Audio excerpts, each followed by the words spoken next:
2-декабрь күнү КМдин Бишкек шаары боюнча башкармалыгы пландын негизинде Бишкек шаарындагы Симорг жоопкерчилиги чектелген коомунун мунай сактоочу базасында өрт тактикалык машыгуу өткөрүштү. Сценарийге ылайык мунай сактоочу жайдан өрт чыккандыгы тууралуу маалымдалып, 8 унаадан турган өрт өчүрүүчү куткаруучулар тартылып, өрттү аз убакыттын ичинде өчүрүүгө жетишти жана өрттөн жабыркаган бир жаранды куткарышты. Симорг мунай сактоочу базанын жетекчиси куткаруучулардын тажрыйбасына баа берип, мындай машыгуулар кызматкерлердин өрт коопсуздук эрежелерин практикада көрүп, кынтыксыз аткараарына ишеним артканын баса белгиледи. Бүгүнкү базанын инспекция менен чогуу Симорг нефтебазанын сотрудниктери менен плановый учение болду. Жыл сайын болуп турат. Биздин Симоргдо 15 киши иштейт, 15 сотрудник иштейт. Бизде базарында народная дружина бар. В составе 3 человек, 3 киши. Өзүбүздүн КАМАЗыбыз бар. Ушундай сыяктуу КАМАЗ.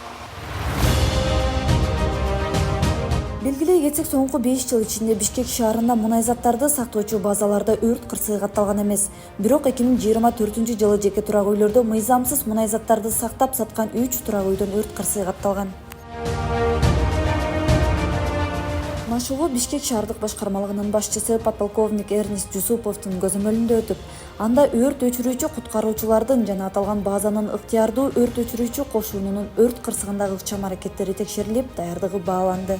Бул машыгууну өткөрүүнүн негизги максаты ошол нефтебазадагы рабочий персоналдын өрт өчүрүүчү кошунунун даярдыгын, андан кийин ошол жердеги өздөрүнүн өрт өчүрүүчү автоунаасынын даярдыгын текшердик.